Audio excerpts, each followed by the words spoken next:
ദശാവതാരങ്ങൾ എടുത്തിട്ടുണ്ട്, പല അവതാരങ്ങൾ എടുത്തിട്ടുണ്ട്. ഈ ഭൂമിയിലുണ്ടായ പല അസുരന്മാരുടെ ദുഷ്ടപ്രവൃത്തികൾ കാരണം ഭൂമിയെ ഉദ്ധരിക്കാൻ വേണ്ടി, മനുഷ്യനെ ഉദ്ധരിക്കാൻ വേണ്ടി വിഷ്ണുവിന് പല അവതാരങ്ങൾ എടുത്തിട്ടുണ്ട്. അപ്പൊ അതിലെന്താ ക്ഷിപ്രവും മഹാസങ്കടേ, എന്തായാലും എത്ര സങ്കടം, ജനന മരണ ദുഃഖം. ഈ ജനന മരണ ദുഃഖം എന്ന് പറഞ്ഞാല് അത് വലിയൊരു ദുഃഖമാണ്, പ്രപഞ്ചത്തിൽ നിലനിൽക്കുന്ന ദുഃഖമാണ്. അങ്ങനെ ദുഃഖം അദ്ദേഹത്തിന്. അങ്ങനെ വിഷ്ണു പല അവതാരങ്ങളെടുത്തു. ആ അവതാരങ്ങളിൽ ആദ്യത്തെ അവതാരം ഹയഗ്രീവൻ എന്ന അസുരൻ വേദങ്ങള് ആഴി കടലിൽ കൊണ്ടുപോയിട്ടുണ്ട്. ആ ഹയഗ്രീവൻ ഒളിപ്പിച്ചു വെച്ച വേദങ്ങളില്ലെങ്കിൽ ബ്രാഹ്മണൻ ഉള്ളിയിട്ടില്ലെങ്കിൽ ദേവന്മാർക്കും മനുഷ്യർക്കും ഉള്ളിൽ. അപ്പൊ എല്ലാവരും കൂടെ വിഷ്ണുവിന്റെ അടുത്ത് പോയി. വിഷ്ണു അങ്ങനെ ആദ്യത്തെ അവതാരം മത്സ്യാവതാരം. മത്സ്യം എന്നൊക്കെ ഇങ്ങനെ പറയുമ്പോ ഇതാ പല വായിൽ ഇങ്ങനെ വളർന്നു വരികയുണ്ട്, ഇതാ ഇങ്ങനെ കാണുന്നു. അപ്പോ അങ്ങനെ മത്സ്യാവതാരം എന്നിട്ട് ആ വേദങ്ങളൊക്കെ ഉദ്ധരിച്ചു. അതേമാതിരി പിന്നെ അവിടുന്ന് അങ്ങോട്ട് പല അവതാരങ്ങൾ എടുത്തു.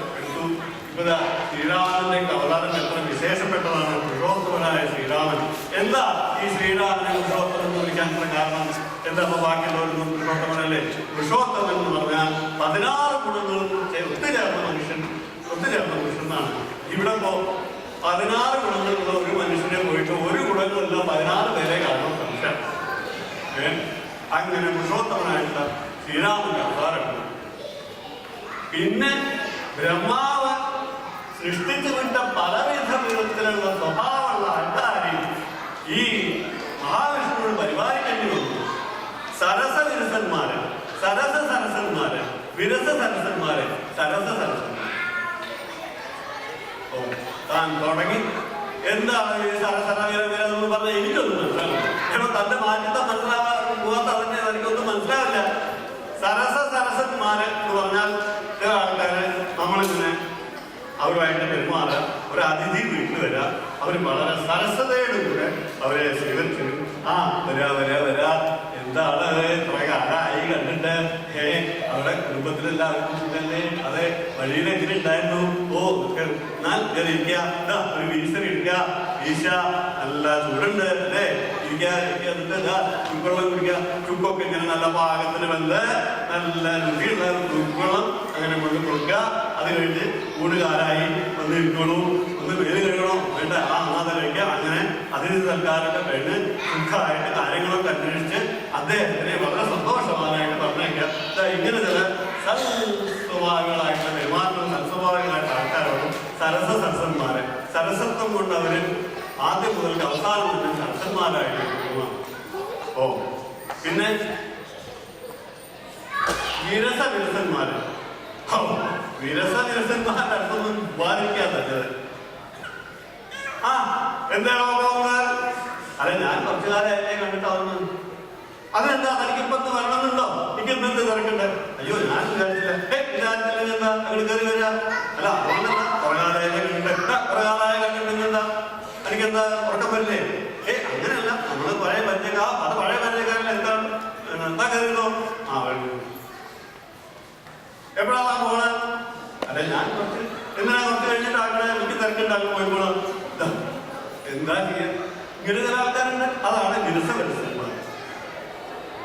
പിന്നെ വിരസ സരസന്മാർ ആദ്യം ഞെക്കിയിട്ട് പെരുമാറും. ആ എന്താ ഒന്ന് ഒന്നുമില്ല, കൊല്ലാലല്ലേ കണ്ടിട്ട്, ആ അവിടെ എനിക്ക് വിശേഷമൊന്നുമില്ല, എന്തായാലും ഒന്നല്ലേ കയറി ഇരുന്നോളൂ ഇരുന്നു. ആ അത് കഴിഞ്ഞിട്ട് ഭക്ഷണമൊക്കെ കഴിഞ്ഞ് പോയാൽ മതി. അല്ല അതിപ്പോ എനിക്ക് തരില്ല. ആ പിന്നൊരു കാര്യമുണ്ട്, വേണ്ടാന്ന് പറഞ്ഞാൽ ഞാൻ തരില്ല, അതുകൊണ്ട് ഞാൻ ഭക്ഷണം കഴിക്കണമെങ്കിൽ കഴിക്കാം. അല്ല വെറുതെ ഇങ്ങനെ വേണ്ടാന്ന് പറഞ്ഞ് ഈ അന്തസ്സിങ്ങനെ കാണിച്ചിട്ടൊന്നും കാര്യമില്ല. ഓ എന്നാ കഴിച്ചു, എന്നാ പിന്നെ എനിക്ക് നേരത്തെ പറയുന്നത്. ആ അങ്ങനെ കഴിപ്പിച്ചു. അത് കഴിഞ്ഞിട്ട് പിന്നെ വളരെ സരസന്മാരായിട്ട് പരിപാടി. അല്ലേ പിന്നെ എന്തൊക്കെ വിശേഷമാവും? ആ പ്രകാരമല്ലേ കണ്ടിട്ട്, അതെ ഞാൻ ഇങ്ങനെ കേട്ടു ആദ്യം, പക്ഷെ അങ്ങനെ വിചാരിക്കരുത്, എന്റെ സ്വഭാവം ഇങ്ങനെയൊക്കെയാണ്. ആ അനക്ക് വിരോധം. അങ്ങനെ വിരസ സരസം. ഇനി ഏറ്റവും വിശേഷപ്പെട്ട സ്വഭാവക്കാരാണ് ആര്? സരസ വിരസന്മാർ. ആദ്യം വളരെ സരസനായിരിക്കും. അതാരാണ്?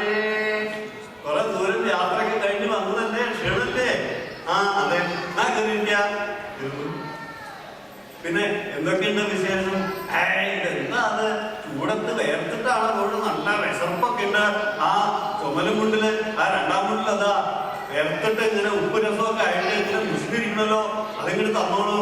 അതെ ഭാഗവേ, ആ അതെ, ഇതാ ഇദ്ദേഹത്തിന്റെ ഈ രണ്ടാം മുണ്ട് ഒന്ന് നനച്ചുകൊണ്ട് ഏതായാലും പുറത്തുകളിലേക്ക് പോവല്ലേ? ഓ പോവാം. ആ എന്നാ ആ മുണ്ട് കൊടുക്കുക. അത് അതൊന്നും വേണ്ട, സാറില്ല, ഞാൻ ഇന്നോട്ടെ. അല്ല അത് കൊടുക്കുക, കണ്ടില്ലേ അതിലൊക്കെ ഇങ്ങനെ മഞ്ഞ നടത്താൻ കൊടുക്കുക. ആ അപ്പൊ അദ്ദേഹം കഴിച്ചു കൊടുക്കും. അത് കഴിഞ്ഞിട്ട് പിന്നെ എന്താണ് വിശേഷം? പിന്നെ വിശേഷമൊന്നുമില്ലേ? കണ്ടില്ലേ ആ മുണ്ടില് അയ്യേതാ ഇങ്ങനെ വിശർത്ത് നടന്നു വന്നിട്ട് ആ വിശർത്ത് കാലിന് വിശർപ്പൊക്കെ ഉണ്ടായിരിക്കും, മഞ്ഞ നിറായിരിക്കും. എന്തിനാ മുണ്ട് കൊടുത്തിരിക്കണം? ആ മുണ്ട് കഴിച്ചു കൊടുക്കുക. അതിപ്പോ ഒന്നും എന്താ സ്വന്തം വിചാരിച്ചാൽ മതി, താനൊരു കാര്യം ചെയ്യാം, ആ മുണ്ട് കഴിച്ചു കൊടുക്കുക. അത് പോയിട്ട് നനച്ചിട്ട് വരട്ടെ. അല്ല അത് വരണ്ട, അതിപ്പോ എന്താണോ പറയണത്? ആ പടിയിലൊക്കെ അങ്ങനെ നനഞ്ഞിട്ട് സാറിന്റെ എവിടെയല്ലേ, ഇപ്പൊ വരും പറഞ്ഞു അയാളെ നാം മുണ്ടും വിട്ട് അതും ആക്കുകൊണ്ടിരിക്കെ ഇയാൾ ഈ കൗമീനധാരിയായിട്ട് അവിടെ ഉമ്മറപ്പടിയിൽ നിൽക്കുക. വാറകിനെ കുളിക്കാൻ പോയിട്ടുണ്ട്, വരുന്നില്ല. ഈ വിദ്വാൻ ആതിഥേയനാണ്, ചോദിക്കുന്നില്ല ഇയാൾക്ക് എന്താ കഴിക്കാൻ വേണ്ട, എന്താ വേണ്ട. നല്ല കാര്യം ചെയ്യാ, താൻ അവിടെ ആ പടിമുറി ഇന്നത്തിൽ ഉറങ്ങിയപ്പോഴും ഞാനിപ്പോ വരാൻ പോകുന്നുണ്ടായിരുന്നു. ഈ പാവം വന്ന ആള് അവിടുന്ന് ഇനി ഈ സ്ഥലത്തേക്ക് വരാനില്ലേ, ഓടിക്കരുതേ, ഞാൻ ഓടിപ്പോകാറുണ്ട്. അങ്ങനത്തെ സരസവിരസന്മാരും ഉണ്ട്. അപ്പൊ ഇങ്ങനെ പറയുന്ന സമ്പ്രദായമുള്ള ആൾക്കാരെ പരിപാലിക്കുക എന്ന് പറഞ്ഞാൽ ചെറിയ കർമാധീനത്വമല്ല ഈ മഹാവിഷ്ണു എന്ന് പറയാം. അതുകൊണ്ടാണ് വിഷ്ണുരേണ ദശാവതാരകനെ ക്ഷിപ്രവും മഹാസങ്കടേ ഇങ്ങനെ പറയുന്ന കർമാധീനത്താണ് ഇത് ലോകത്തിൽ നടക്കുന്നത്. എന്നാൽ വിഷ്ണുവിന്റെയും ബ്രഹ്മാവിന്റെയും മനസ്സിലായി, പരമേശ്വരന് അങ്ങനെ വരാൻ കഴിയില്ല. അതെന്താ താൻ അങ്ങനെ ആലോചിക്കാൻ കാരണം? പരമേശ്വരൻ എന്താ സംഹാരല്ലേ, ആരെ കണ്ടാലും തട്ടിക്കളയാം. എടോ സംഹാരം എന്ന് പറഞ്ഞാൽ ആരെ കണ്ടാലും തട്ടിക്കളയാന്നില്ല. സംഹാരത്തിനൊക്കെ അതിൻ്റെതായിട്ട് വഴിയുണ്ട്. ആ പരമേശ്വരനും കർമാധിപത്യം ഉണ്ടായിരുന്നതാണ്. പരമേശ്വരന് കർമാധിപത്യം, അതെ പരമേശ്വരന് കർമാധിപത്യം ഉണ്ടായിരുന്നു. അതിനെന്താ കാരണം? തലയണമെന്ന് അതേടോ തലയണമന്ത്രം. തലയണമന്ത്രം സാധാരണക്കാര ആൾക്കാരുകളൊക്കെയല്ലേ പറഞ്ഞത്. അല്ല സാധാരണക്കാരുടെ ഇടയിൽ പറഞ്ഞുകൊണ്ട് അത് മേപ്പെട്ട് പോയാൽ എത്രത്തോളം അതിന് ശക്തി ഉണ്ടാവുമെന്ന് ഞാൻ എനിക്ക് പറഞ്ഞുതരാം. ആദ്യം സാധാരണക്കാരുടെ കാര്യം പറയാം. പറയും നാട്ടില് ദുഃഖമായിട്ടുള്ള ജോലി,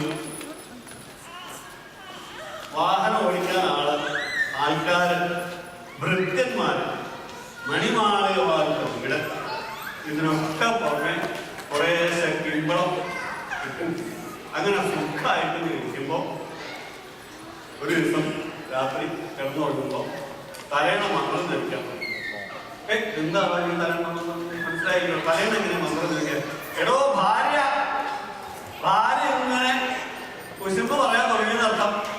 അതെന്തേ? അതെ നിങ്ങൾ അറിഞ്ഞോ? എന്തേ നാത്തൂരും ഭർത്താവും വന്നിട്ടുണ്ട് വിദേശത്ത്. 2 ദിവസം കഴിഞ്ഞ് പോവാം, ഒന്നും കാണാൻ പോവാം. അതെ പോവാത്ര കാണാൻ. നിങ്ങൾക്കൊരു ചൂടും പാടില്ല, കുഴപ്പമില്ലാത്ത മനുഷ്യൻ. എന്തേ അവരുടെയൊക്കെ അടുത്ത് എന്താ അവരുടെയൊക്കെ ഒരു ഗമ, എന്താ അച്ഛകൂടെ പോകുമ്പോ തന്നെ നല്ലൊരു വാസനയാണ്. അവരെയൊക്കെ കുട്ടികളെ ഇങ്ങനെ കണ്ടു കഴിഞ്ഞാലേ നല്ല തക്കാളി മധുരനാരകന്മാരി വെറുത്ത് കൊടുത്ത് എന്താ നമ്മുടെ കുട്ടികളൊന്നും കണ്ടില്ലേ? ഈ വെറുത്തഞ്ച് കൊടുത്ത് ഓടി നടന്ന് കരുവാഴിച്ച് തെച്ചാലും പോലെ എല്ലാം നന്നാവൂല്ല. ഇങ്ങനെ എന്താ ചെയ്യേണ്ടത്? അത് മോശല്ലേ? എന്തായാലും നിങ്ങൾ പോയിക്കോളൂ, ഞാൻ ചെയ്യാം. ഈ സൗന്ദര്യപ്പെടുത്തുന്നതൊക്കെ ഭാര്യമാരെ വീട്ടിലെത്തിയാൽ വലിയ ബുദ്ധിമുട്ടാണ്. അപ്പൊ എന്നാ പിന്നെ എന്താ വേണ്ടത്? നമുക്ക് അങ്ങനെ പോകാം വിദേശത്തേക്ക്. അയ്യോ, ഇപ്പൊ നീ പ്രായം വരില്ലേ, ഇനിയിപ്പോ അവിടെയൊക്കെ പോയാൽ ജോലി കിട്ടാനൊക്കെ ബുദ്ധിമുട്ടാവില്ലേ? അതൊക്കെ വേണോ? നിങ്ങൾ കോഴിയിൽ പോകണ്ട, ഞാനെന്റെ വീട്ടിൽ പോകും. ആ ശരി ശരി. അപ്പൊ ഇയാൾ അതിന് വേണ്ടിയിട്ടുള്ള ശരിയാക്കി പോന്നു. എവിടെ വന്നു? എവിടെയെങ്കിലും വന്നിട്ട് കഷ്ടപ്പാടായി. എന്താ കഷ്ടപ്പാട്? ഒരു ജോലി അവനവന് പറ്റിയത് കിട്ടില്ല, ഒരു വീട് എടുക്കാൻ പറ്റില്ല, താമസിക്കാൻ പറ്റില്ല, അങ്ങനെ പല വിധ അവനോട് ഇഷ്ടമില്ലാത്ത ജോലി ചെയ്തിട്ടും അവനോട് ആൾക്കാരെ കണ്ടാൽ മുങ്ങി നടത്തും. കാരണം അന്തസ്സിന് കുറവല്ലേ, അങ്ങനെ മുങ്ങി നടന്നിട്ടും ഇങ്ങനെ ജീവിച്ചു. കുറച്ച് കാലം ഇങ്ങനെ കഴിഞ്ഞപ്പോ ഒക്കെ ഒന്ന് ശരിയായി. ഓ, ഒരു 5-6 വർഷമായി. ഞാൻ നാട്ടിലൊന്ന് പോവാം, നാട്ടിലെ വീട്ടുകാരെ ഒന്ന് അറിയിക്കാം. അമ്മയെ വിളിച്ചു. അമ്മേ, എന്താ? ഞങ്ങളൊക്കെ പാടെ നാട്ടിലേക്ക് വരുന്നുണ്ട്, അമ്മയെ കാണാൻ വരുന്നുണ്ട്. സന്തോഷായി, വാ വാ വാ വാ. എന്നാണോ വരണത്? എന്നാ തീയതി? ഓ, നന്നായി നന്നായി. അതെ, നീ എപ്പോഴാ വരിക? എന്താ ഞാൻ ദൂരത്ത് വരാം, എന്താ എപ്പോഴാ വരാന്ന് എന്താ? അല്ല, ഞാൻ പറയാം. വൈകുന്നേരം 6 മണിയോ അവിടെ. അയ്യോ, അമ്മയുടെ വിളിയോ? എന്താ? ഒന്നുമില്ല. എന്താ കാര്യം? 5-6 മണിക്ക് അവിടെ തുടങ്ങും കുങ്കുമപ്പൂവ്, പാദസരം, സ്ത്രീധനം, ചന്ദനം. പുണ്യമായ പ്രസവിക്കുന്ന ദിവസമാണ് ഇയാള്. ആ സമയത്ത് സ്വന്തം മകനല്ല, മരുമകനല്ല, സ്വന്തം മക്കളല്ല, പേരക്കുട്ടികളല്ല, ആരെ കയറി വന്നാലും അത്ര ഇഷ്ടാവില്ല. അതാണ്. അപ്പോ ഇങ്ങനെ ഈ വക കഷ്ടങ്ങളും ദുഃഖങ്ങളും അനുഭവിക്കുന്ന എല്ലാവരുടെയും കർമാധീനത്തും ആണ്. അപ്പോ ഈ മനുഷ്യന്മാരുടെ ഇടയില് ഇത്ര ഇതിനൊക്കെ ഈ തലയിണമന്ത്രം കാരണം ഇങ്ങനെയൊക്കെ അനുഭവിക്കേണ്ടി വരാം, കർമ്മങ്ങൾ ചെയ്യേണ്ടി വരാം, കർമാധീനത്തിലേക്ക് പോകാന്നൊക്കെ പറഞ്ഞാല് പിന്നെ സാക്ഷാൽ ദിവ്യന്മാരുടെ എന്തായിരിക്കും സ്ഥിതി? അപ്പൊ എന്താ ഉണ്ടായത്? ഒരിക്കല് ഈ തലയിണ മന്ത്രം തന്നെ വിഷ്ണുവിന്റെ ഭാര്യ ബ്രഹ്മാവിന്റെ ഭാര്യ തുടങ്ങി. അവര് തമ്മിലൊരു വാഗ്വാദമായി. ആരാ യോഗ്യൻ? സരസ്വതി പറഞ്ഞു ബ്രഹ്മാവാണ്. കാരണം ബ്രഹ്മാവ് സൃഷ്ടിക്കുന്നു, ആ സൃഷ്ടിയില്ലെങ്കിൽ നിന്റെ ഭർത്താവിന് യാതൊന്നും ചെയ്യാൻ പറ്റില്ല. അപ്പൊ വിഷ്ണുവിന്റെ ഭാര്യ പറഞ്ഞു അങ്ങനെയല്ല, നിന്റെ ഭർത്താവ് സൃഷ്ടിച്ചത് പരിപാലിച്ചാലെയാണ് അത് നിലനിൽക്കുള്ളൂ, ഇല്ലെങ്കിൽ സൃഷ്ടിച്ചതൊക്കെ അങ്ങനെ മൂല്യനായി. അങ്ങനെ പറഞ്ഞു കൂത്തു കഴിഞ്ഞിട്ട് അവസാനം ഭർത്താക്കന്മാരുടെ അവിടെ എത്തി. അതെ, അവള് പറയുക അങ്ങനെ. അപ്പൊ മറ്റാള് മറ്റൊരു പറയുക ഇങ്ങനെ സൃഷ്ടിക്കുന്നത് അത്ര അത് യോഗ്യത.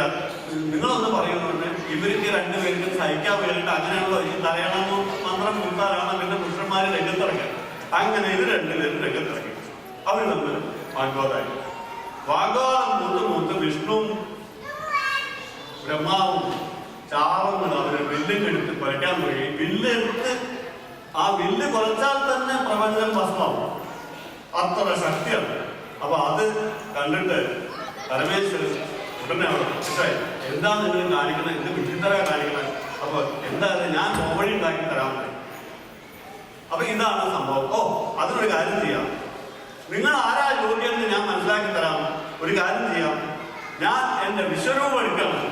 ആ വിശ്വരൂപത്തിലെ പാദങ്ങളിൽ പോയിട്ട് പൂജ ചെയ്തിട്ടുള്ള ഒരു മഹാവിഷ്ണുവാണ്. ബ്രഹ്മാവെ അങ്ങ് എന്റെ തലയിൽ ജടയിൽ പോയിട്ട് പൂജ ചെയ്തു വരും. ഇതിങ്ങോട്ട് പറയലും ബ്രഹ്മാവ് ഒരൊറ്റ ഓട്ടമാണ്. അതാ പോകും, ഒരൊറ്റ പോക്കാം, ഭയങ്കര വേഗതയിൽ പോയി. വർഷങ്ങളും സംവത്സരങ്ങളും യുഗങ്ങളുമായിട്ടാണ് യാത്ര ചെയ്ത ഒരു രക്ഷയ്ക്ക് മഹാവിഷ്ണുവാണ്. മഹാവിഷ്ണു പറഞ്ഞു, എനിക്ക് കാര്യങ്ങൾ മനസ്സിലായി, ഞാനിവിടെ ഒന്നോളാം. യോഗ്യൻ എല്ലാവരും യോഗ്യന്മാർ തന്നെയാണ്. ചിലപ്പോൾ ഞാൻ കുറവ്, അല്ലെങ്കിൽ ബ്രഹ്മാവ് കുറവ്, അങ്ങ് കുറവൊന്നുമില്ല, ഞാൻ അവിടെ നിൽക്കണം. അപ്പൊ ബ്രഹ്മാവ് ഇങ്ങനെ പോയി പോയി പോയി പോയി പോയി മേലോട്ട് പോയി. ഒരു അംഗവും കാണുന്നില്ല, ഒരു അറ്റവും കാണുന്നില്ല. അവസാനം കുറെ കഴിഞ്ഞപ്പോൾ ഒരു പുഷ്പം അവിടുന്ന് വരുന്നു. അപ്പോ പുഷ്പത്തിലൂടെ ബ്രഹ്മാവ് ചോദിച്ചു, അല്ലേ എവിടുന്നാ വരുന്നത്? പുഷ്പം. പുഷ്പം എവിടുന്നാ വരുന്നത്?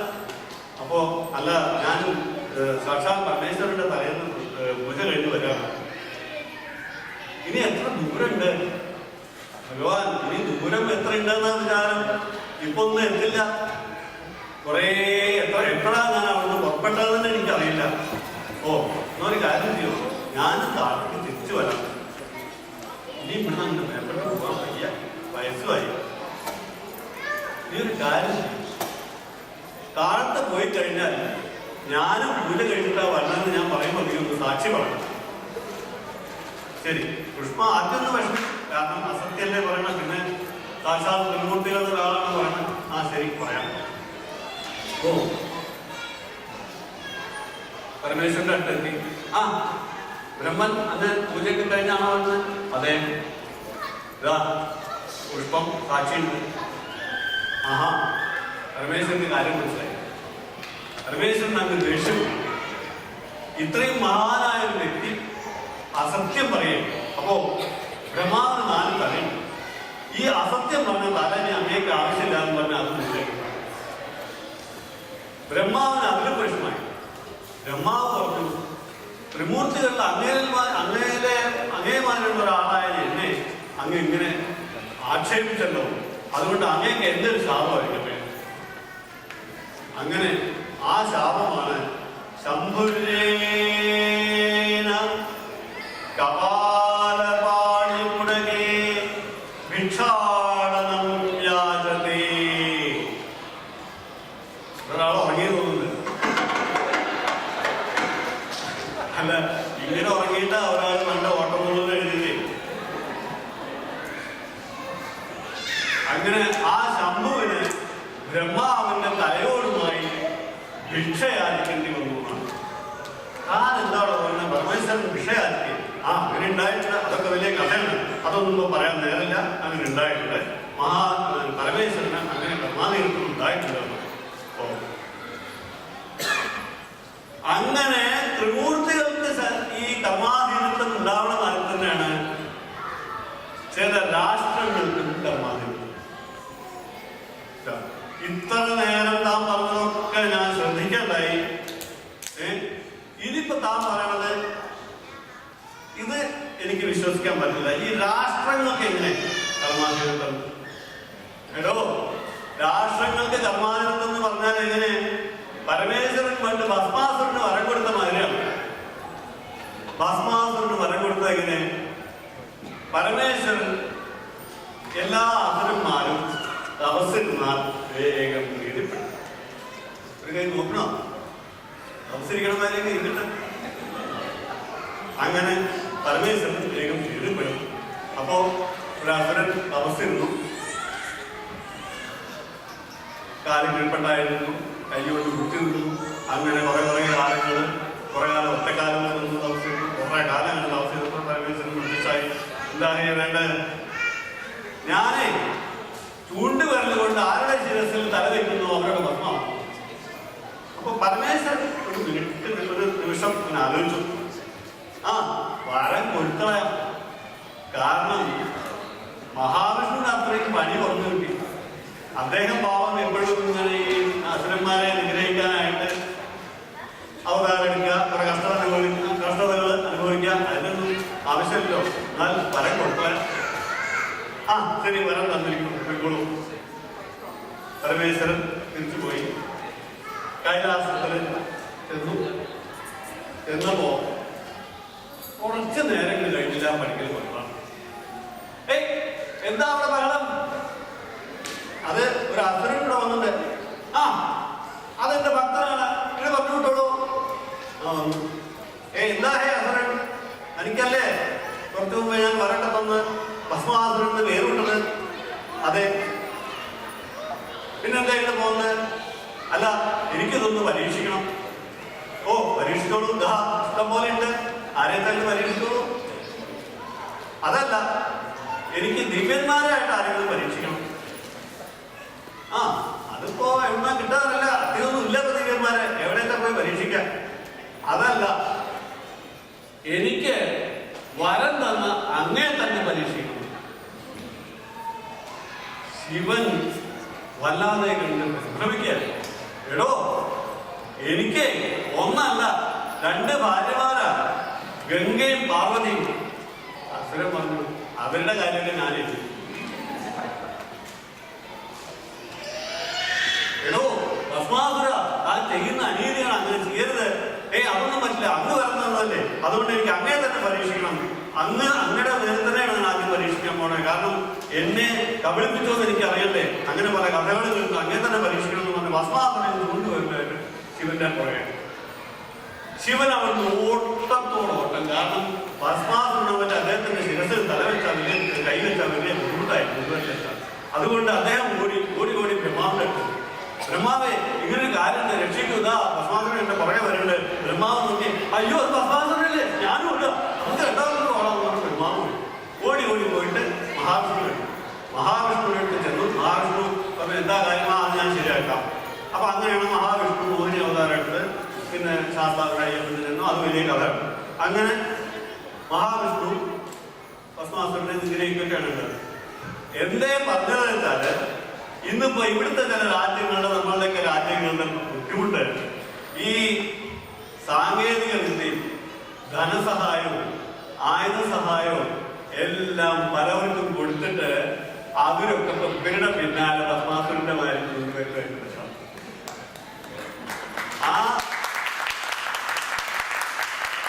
അതുകൊണ്ട് ഇപ്പൊ എന്താണ്, ആരെ കണ്ടാലും ഭസ്മാസുരനാണ്. അതാണ് രാഷ്ട്രങ്ങളുടെ കർമാധിപത്യം ഞാൻ പറഞ്ഞത്. എന്നാൽ ഒരു രാഷ്ട്രത്തിന് കർമാധിപത്യമില്ല. ആർക്കാണോ